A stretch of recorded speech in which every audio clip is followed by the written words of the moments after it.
I'm Chris Eichels. I'm Hunter Rinkemeyer. I'm Jacob Strauss. Derek Carr. I'm Ryan Palmer, and this is about how AI and technology is affecting jobs in the workforce. All right, so for the first question, it's automation, development, and information technology and artificial intelligence have eliminated many good-paying jobs from our society. Discuss this with examples we can see around us, and discuss how families may have been impacted due to this. All right, so first off, AI, or artificial intelligence, is basically in its simplest forms described as like technology that's able to think, control machines in like controlled environments, and basically just do anything you program it or tell it to.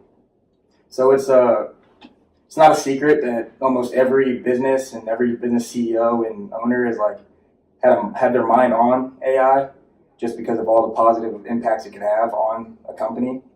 But it does impact a lot of families negatively because it does take jobs, and it basically just causes for families to lose senses of like income, and go jobless. Definitely, like in the automotive industry, like we were talking about earlier. Hunter, I think you said it was like 500 people for like one machine to like make a car door or something like that.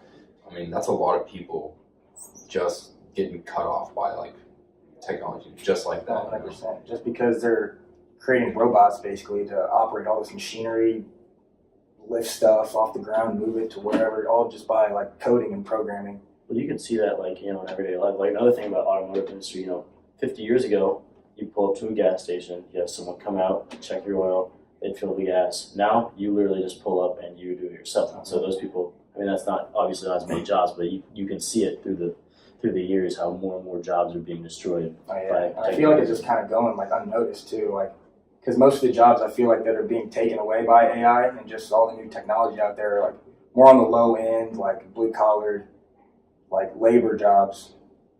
And I feel like that just kind of goes unnoticed throughout the country because it's like the least end of like the focus point of most Americans and the government and all It's that. definitely the jobs that we take for granted and we don't think that we have that exist, but then when they're gone you realize it and then it just all comes full And if we just circle. think about how many labor jobs there are and just think about how like many people in America have those and take up that area of the workforce and just those all getting wiped away, it really does hurt like just the economy and just everything about it just because it's less money flowing through and everything. So All right, so question 2. Automation, development, information technology, and artificial intelligence have created many good-paying jobs for our society.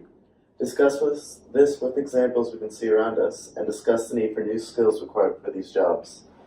So obviously, artificial intelligence and technology have been making their way throughout every job sector. A good example of this is cybersecurity, which pays very well and did not exist about 20 to 30 years ago, but now is everywhere in every country because it's very vital. Another example is coding, which is a booming industry because you have to develop apps and other programs for computers, and these all require skills such as coding, which obviously didn't exist 20 to 30 years ago.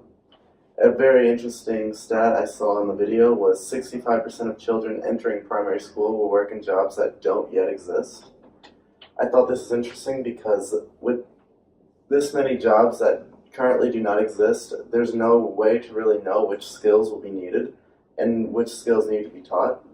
So what the most valuable skill that will probably be needed is the ability to teach yourself and be flexible with skills, and to have these skills accessible to everyone so that everyone can learn them and we can have the best foot forward in this industrial revolution.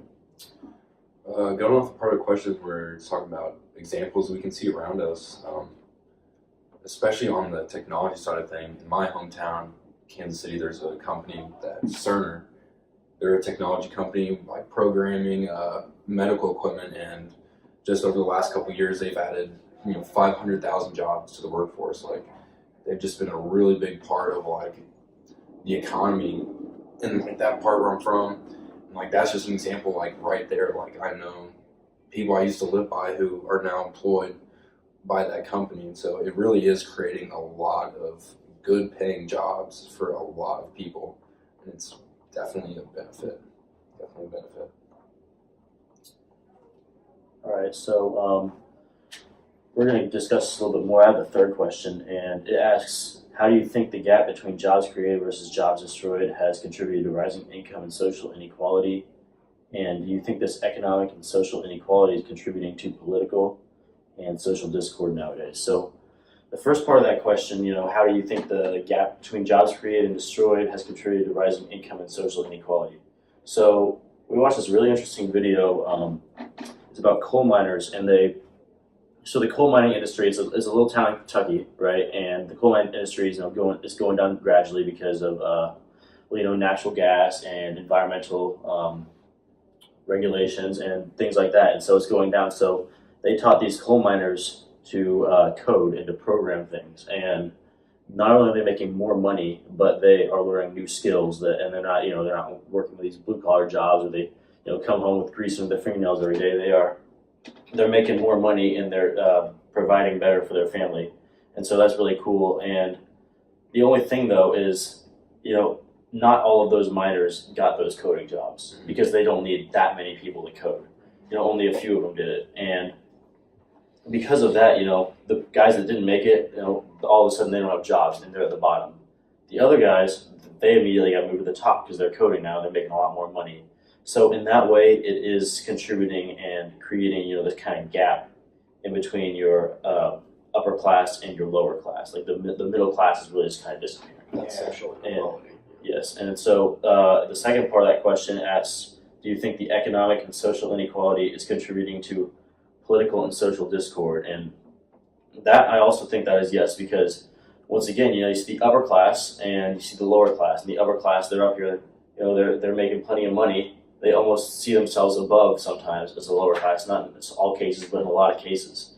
And that can cause, lower class gets jealous of upper class, and it just, like it said, it'll cause a little bit of discord. And then politics, that gets in it. You see a lot of politicians go on, ideas of capitalism versus socialism, or all these like equality, raising taxes, lowering taxes, all these different things like that. And so it's worked its way not into just our social and like societal politics too.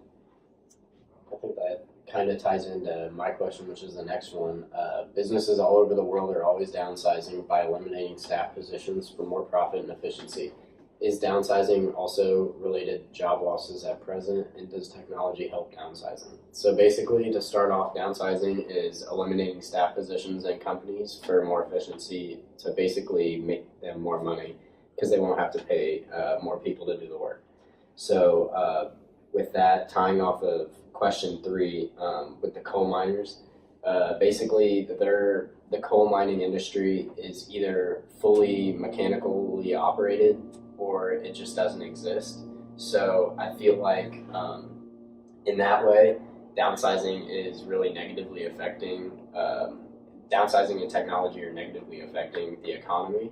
But then in other ways, there's ways of just like supply and demand and being able to supply more things such as automobiles. Like we're able to supply 80% of the world's automobiles, and we're making them super fast compared to what we used to do with, like I said earlier, the 500 people making like these car parts to just assemble one car, when we have these machines that are doing that, and we're developing cars at almost like 50% rate of like quicker. So I feel like in that way it benefits, but then it also takes away those 500 jobs and it leaves them with one person clicking that button to start the machine. So there's a lot of there's a big gap in what you can say affects negatively and what affects positively to the environment, but I do feel like there's certain parts of each industry that are being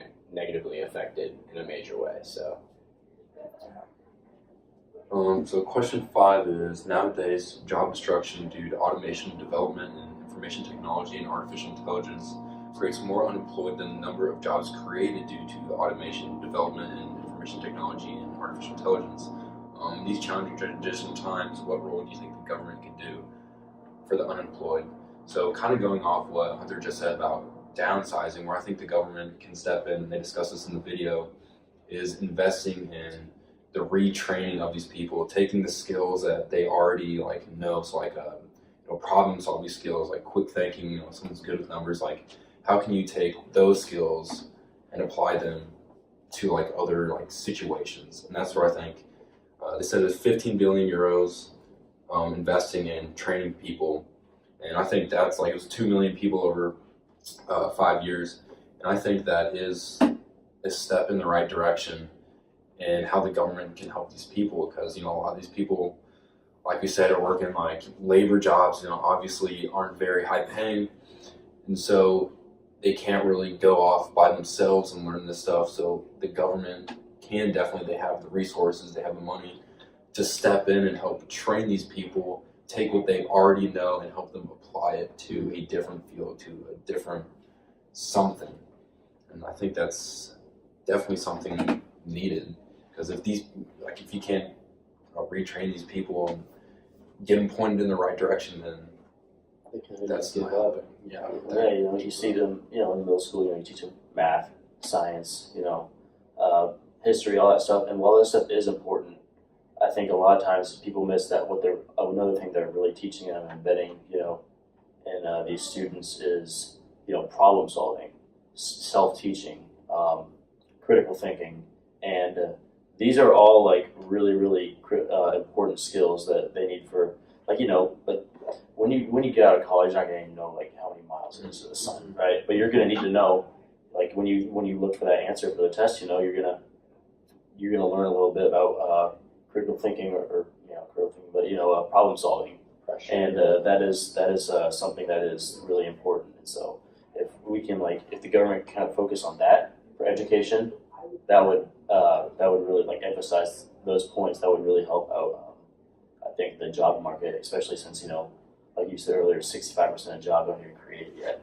That these kids would be working. I feel like if they do implement something to where they're teaching these unemployed citizens about how to work in an industry, it should be more real life based instead of academia, which is what we're all doing here. So really no gen eds in the situation, but it'd be more specifically teaching them examples of what would happen, because I know I do at least, they learn better when they're in a situation and they do it, and then they do it multiple times. Repetition and making a habit of something is what helps people learn. So I feel especially in a situation of say accounting or something like that, they may learn the equations, but they need to learn how to implement those equations, and then if they do those multiple times, they're going to know how to do it. And it's just simple anatomy of the brain and how that works. So it's just they can memorize it all they want, but once they understand it, that's when they really so that's what's really important here. Something interesting that one of the people brought up was it doesn't just fall on the government. It's a combination of labor unions, private and public sector, to take these employees and to also train them. You can always fire and rehire people, but that's a hassle. Why not take the people who you already have and help them stay up to date with the changing environment, And that kind of goes off the government thing with helping these people learn stuff. I think businesses can also do that. They can also implement training programs to help their current employees stay up to date in what's going on in that field and any other field. So in our presentation or our discussion, we basically just ran over how technology and artificial intelligence is either affecting or negatively affecting the economy, and ways we can help, and basically just how we believe the economy is reacting to technology.